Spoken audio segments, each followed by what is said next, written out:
चलिए दोस्तों, एक्सरसाइज 3.5 का क्वेश्चन नंबर 16 हम लोग अभी डिस्कस करेंगे। ये बोर्ड के ऊपर ऑलरेडी आप लोगों को थर्ड प्रॉब्लम सॉल्व दिख रहा है ना। तो ये मेरे तीसरा अटेम्प्ट है। कुछ सेल में गड़बड़ हो गया था मोबाइल के अंदर, तो पूरा सिस्टम फिर से रिस्टोर करना पड़ा, फैक्ट्री रीसेट। तो उसी के चक्कर में फिर से सब सारी सेटिंग करते समय अब ये तीसरी टाइम मैं लेक्चर रिकॉर्ड कर रहा हूँ। पहले दो ऐसे ही चले गए, है ना। ठीक है, चलिए कोई बात नहीं, अब फिर से करेंगे, देखेंगे। ऐसी दिक्कतें आती रहती हैं। ये जो क्वेश्चन नंबर 16, इसके अंदर जो ये 5 क्वेश्चन दिए हैं, तो इनको सॉल्व करने के लिए हमें प्रॉपर्टीज़ का यूज़ करना है जो हम लोगों ने कॉम्बिनेशन के समय देखी थी। अब पहला क्वेश्चन, अब कौन सी प्रॉपर्टी है सॉल्व करते समय याद कर लेंगे, ठीक है। पहला क्वेश्चन है जिसके अंदर दिया है NC8 = NC12। इसका मतलब क्या होता है बेटा, यहाँ पर सेम है और दोनों के बीच में इक्वल साइन है। इसका मतलब या तो ये दोनों इक्वल चाहिए या फिर इन दोनों का सम इसके बराबर होना चाहिए। लेकिन अगर मान लीजिए मैं इन दोनों का सम इसके बराबर लिखता हूँ तो मुझे सॉल्यूशन नहीं मिलेगा, मुझे n का वैल्यू नहीं मिलेगा। तो मैं एक प्रॉपर्टी यूज़ करूँगा, कौन सी? देखिए, मुझे एक प्रॉपर्टी पता है, NCR को मैं लिख सकता हूँ NCN-R। ये दोनों सेम होता है। और कैसे सेम होते हैं ये आप लोगों को पिछले लेक्चर्स के अंदर मैंने बताया है जब कॉम्बिनेशन की प्रॉपर्टीज़ पढ़ाई थी। तो इस प्रॉपर्टी का सबसे पहले मैं इस्तेमाल करूंगा दोनों में से किसी एक के ऊपर। NC8 को मैं एज इट इज रखता हूँ, इसको मैं लिखता हूँ NCN-12। अब मैं कौन सी प्रॉपर्टी यूज करूंगा? NCX = NCY जब होता है तब या तो x = y होता है या फिर x + y = n होता है। देखो, जब ऐसे होता है तब या तो ये होता है या फिर ये होता है, या दोनों भी हो सकते हैं। तो ये तो डिपेंड करेगा कि इक्वेशन किस तरीके का दिया है। अब इस वाले केस के अंदर क्या लेंगे, हम इन दोनों को इक्वल लेंगे। 8 = n-12, ठीक है। क्योंकि अगर इन दोनों का एडिशन इसके बराबर कर दिया तो वो पॉसिबल नहीं होगा। कैसे नहीं होगा बताता हूँ मैं आपको। तो यहाँ पर मैं इन दोनों को इक्वल, अगर ये दोनों इक्वल है तो इसका मतलब है कि ये दोनों इक्वल होने चाहिए अकॉर्डिंग टू दिस प्रॉपर्टी। तो n का वैल्यू आपको मिलेगा 20। यह हमारा सॉल्यूशन है जो हमें n का वैल्यू निकालने के लिए कहा गया था। अगर मान लीजिए मैं इन दोनों का सम = n लिखता तो मुझे क्या मिलता? 8 + n-12 = n। तो बेटा n तो कैंसिल हो जाता। तो इसका मतलब क्या होता कि या तो आप 8 = 12 बोल रहे हो या फिर -4 = 0 बोल रहे हो। तो ये तो पॉसिबल ही नहीं है। इसलिए आफ्टर दिस अगर ये दोनों इक्वल है तो ये इसकी वजह से दोनों इक्वल है, ना कि इसकी वजह से। ठीक है, इस बात को समझना है। तो जिस प्रकार का इक्वेशन आपको दिया है उस प्रकार से आप लोग रिजल्ट लिखेंगे।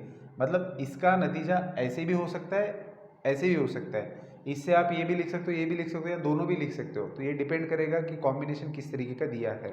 ठीक है, चलिए। सॉल्यूशन आपको मिल गया 20। अब आगे बढ़ते हैं क्वेश्चन नंबर 2 की तरफ। मैं बीच बीच में वीडियो चेक करता हूँ कि चल रही कि नहीं, है ना। मेरा काम काफ़ी बढ़ चुका है, अभी तीसरी बार रिकॉर्ड करना पड़ रहा है। सेकंड नंबर का question, 23C 3n = 23C 2n + 3। अभी यहाँ पर देखिए बेटा, फिर से प्रॉपर्टी मैं यूज़ करूँगा, दोनों सेम है, दोनों के बीच में इक्वल साइन है। क्या मैं इन दोनों को डायरेक्टली इक्वल कर दूँ? दिस इम्प्लाइज 3n = 2n + 3, या फिर लिख सकता हूँ 3n + 2n + 3 = 23।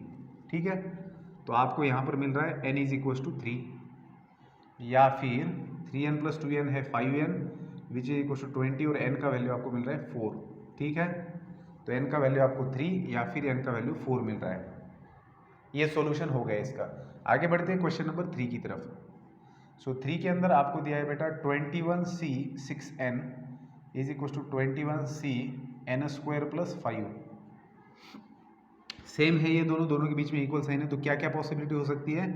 या तो ये दोनों इक्वल होंगे या फिर इन दोनों का एडिशन 21 के बराबर होगा, that is 6n + n² + 5, this will be = 21। तो अगर ऐसे है तो आपके पास क्या है? n² - 6n + 5 है = 0। इस क्वाड्रेटिक को अगर सॉल्व करेंगे फैक्टराइजेशन से तो फैक्टर्स क्या बनेंगे?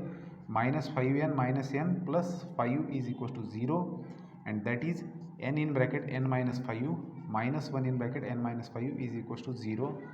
तो दिस इम्प्लाइज n का वैल्यू या तो 5 रहेगा या फिर रहेगा 1। इस वाले क्वाड्रेटिक को अगर सॉल्व करते हो तो N square plus 6n minus 16 is equal to 0। तो बेटा एन स्क्वायर 16 आना है तो फैक्टर्स बनेंगे 8n minus 2n minus 16 is equal to 0। So n को कॉमन निकाला गया तो n प्लस 8 बचेगा minus 2n plus 8 is equal to 0। So n plus 8 is equal to 0 और n minus 2 is equal to 0। So n का value मिलेगा या तो -8 या फिर n इज इक्वल टू 2। अब यहाँ पर एक चीज़ देखिए ज़रूरी नहीं जितनी भी n की वैल्यूज़ आई है वो सारी की सारी सही साबित हो। कैसे? आपको पता है इसका मतलब क्या होता है? इसका मतलब होता है कि आपके पास 23 चीज़ें हैं जिनमें से आप 3n चीज़ों को सेलेक्ट कर रहे हो और 23cn का मतलब होता है कि उसके कितने कॉम्बिनेशन बनेंगे 3n चीज़ों को सेलेक्ट करने के 23 चीज़ों में से। ये आपको चीज़ पता है। तो जब आप बात करते हैं 23cn C3n की तब आपको पता है कि यहाँ पर लिखा गया नंबर जो भी रहेगा दैट मस्ट बी लेस और इक्वल टू दिस नंबर। इस नंबर से ये नंबर या तो छोटा होगा या फिर इसके बराबर होगा। तो आपने जो भी n की वैल्यूज़ निकाली है इसके पहले कि आप फाइनल आंसर पर टिक करें आपको चेक करना है कि वो n की वैल्यूज़ इसको सेटिस्फाई करती कि नहीं। तो n की वैल्यू अगर आप 5 यहाँ पर रखते हो तो आपको 5 3 ज़ा 15 मिल रहा है। यहाँ पर रखेंगे तो 5 2 ज़ा 10 प्लस 3 13। ठीक है, ये वैल्यू रखेंगे यहाँ पर तो भी चल जाता है। अब नेगेटिव तो वैल्यू पॉसिबल नहीं होती। ठीक है, यहाँ पर देखिए, अच्छा मैं इधर रख रहा हूँ, गलती, सॉरी, यहाँ पर रखना चाहिए मुझे, है ना। हाँ हाँ, ये एक ही जैसे साथ में लिखा इसलिए गलत हो गया। मुझे चेक कहाँ पर करना चाहिए? n का वैल्यू यहाँ पर चेक करना चाहिए, मैं ऊपर चेक कर रहा था। अब यहाँ पर देखिए n का वैल्यू अगर मैं यहाँ पर रखता हूँ तो 6 5 से 30 मतलब 21 से ग्रेटर आ रहा है नंबर। इसका मतलब ये सॉल्यूशन नहीं हो सकता। पहले मैंने इधर देखा था इसलिए हाँ बोल दिया था, ये सॉल्यूशन नहीं हो सकता।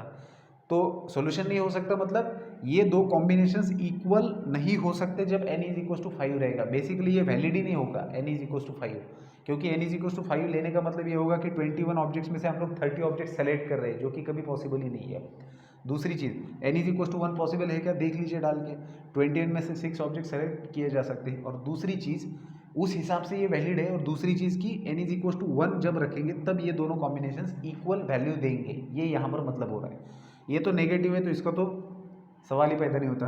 अब n इज इक्वल टू 2 की बात करते तो वैलिड है या नहीं, देखिए 6 2 ज़ा 12 मतलब इससे छोटा है तो कोई दिक्कत नहीं है। मतलब इस कॉम्बिनेशन और इस कॉम्बिनेशन की वैल्यू इक्वल आने के लिए n की वैल्यू 1 भी हो सकती है या 2 भी हो सकती है। सो ये हो गया आपका सॉल्यूशन।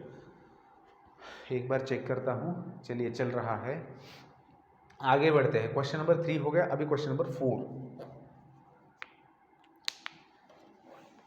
सो क्वेश्चन नंबर 4 के अंदर देखिए क्या करना होगा। सेम, सभी सारे के सारे सेम टाइप के एग्जाम्पल से 2n c r माइनस 1 है, this is equal to 2n c r plus 1 है। तो ये दोनों सेम है। अब ये दोनों सेम है, दोनों के बीच में इक्वल साइन है, तो इसका मतलब हम लोग क्या लिख सकते हैं? या तो हम r minus 1 is equal to r plus 1 लिखेंगे या फिर हम लिखेंगे r minus 1 plus r plus 1 is equal to 2n। दोनों में से एक या फिर दोनों भी पॉसिबल हो सकते हैं। अब यहाँ पर अगर देखेंगे, अगर हम ये लिखते हैं तो आर आर कैंसिल हो जाएगा और -1 और 1 सेम आ जाएगा, जो कि सही नहीं है। और यहाँ पर अगर आप देखेंगे तो 1 1 कैंसिल हो जाता है, that is r plus R बनेगा 2r is equal to 2n। So 2 2 cancel हो जाएगा and r is equal to n मिलेगा। तो n का वैल्यू आपको मिल रहा है r, जो आपको फाइंड आउट करा था। मतलब जब आप n का वैल्यू, n और r का वैल्यू बराबर का लेंगे तब ये दोनों कॉम्बिनेशन सेम बन जाएंगे। कहने का तात्पर्य सिर्फ इतना है, ठीक है। इसके बाद में आता है question number 5। So n c n minus 2 is equal to 15। तो बेटा इसको तो डेफिनेशन का यूज़ करके सॉल्व करेंगे। आपको n c r का डेफिनेशन पता है, n factorial divided by r factorial into n minus r factorial, ठीक है। तो यहाँ पर मैं यूज़ करूँगा इस डेफिनेशन का, तो n factorial divided by n minus 2 factorial and n minus n plus 2 factorial. कैसे, समझ में आया ना? n माइनस आर, तो यहाँ पर n है और ये r है, तो इसको अगर सब्ट्रैक्ट करूँगा तो ये नेगेटिव बन जाएगा, ये पॉजिटिव बन जाएगा। एन कैंसिल हो जाएगा, 2 फैक्टोरियल बचेगा, 2 फैक्टोरियल मतलब 2 उधर जाएगा तो 30 बन जाएगा, और ऊपर वाले को मैं लिखूंगा n into N minus one into N minus two factorial, ठीक है, divided by n minus two factorial. This is equal to 30, ये 2 इधर चला आया, ठीक है ना, 30 बन गया। यहाँ पर जो 2 फैक्टोरियल बचा था उसको उधर शिफ्ट कर दिया, तो ये n माइनस टू कैंसिल हो जाएगा, बचा क्या बेटा, n into N minus one is equal to 30। अब देखना कई सारे बच्चे क्या करते हैं, यहाँ पर n की वैल्यू निकालने के लिए इसको क्वाड्रेटिक बना देते हैं और ज़्यादा लेंदी में चले जाते हैं।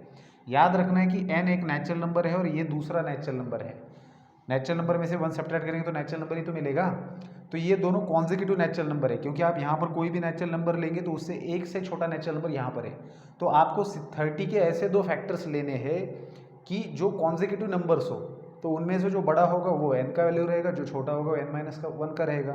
तो आप 30 को लिखेंगे, 30 को आप लिख सकते हो 6 इंटू 5। अब आपके जहन में आ रहा होगा, और अगर ऐसी कोई पेयर होगी तो देखो ऐसी पेयर हो ही नहीं सकती, एक ही पेयर आपको मिलेगी ऐसी, ठीक है ना। तो मतलब दो, इनको छोड़ के और दो कोई कॉन्जिक्यूटिव नंबर्स है नहीं कि जिनका मल्टीप्लिकेशन 30 आएगा। तो यहाँ पर इन दोनों में से बड़ा कौन है, 6 है, तो इसलिए n का वैल्यू हो गया 6 एंड n माइनस वन बन गया 5। तो इससे भी आप n का वैल्यू निकालिए, आपको 6 ही मिलेगा, और डायरेक्टली भी आपको मिल ही रहा है। तो इस प्रकार से क्वेश्चन नंबर 5 हम लोगों ने सॉल्व किया है। तो यहाँ पर क्वेश्चन नंबर 16 खत्म होता है। तो बेटा मैं इस वीडियो को यहीं पर रोक देता हूँ और अगले क्वेश्चंस लिखता हूँ, फिर हम लोग उसको डिस्कस करेंगे, ठीक है।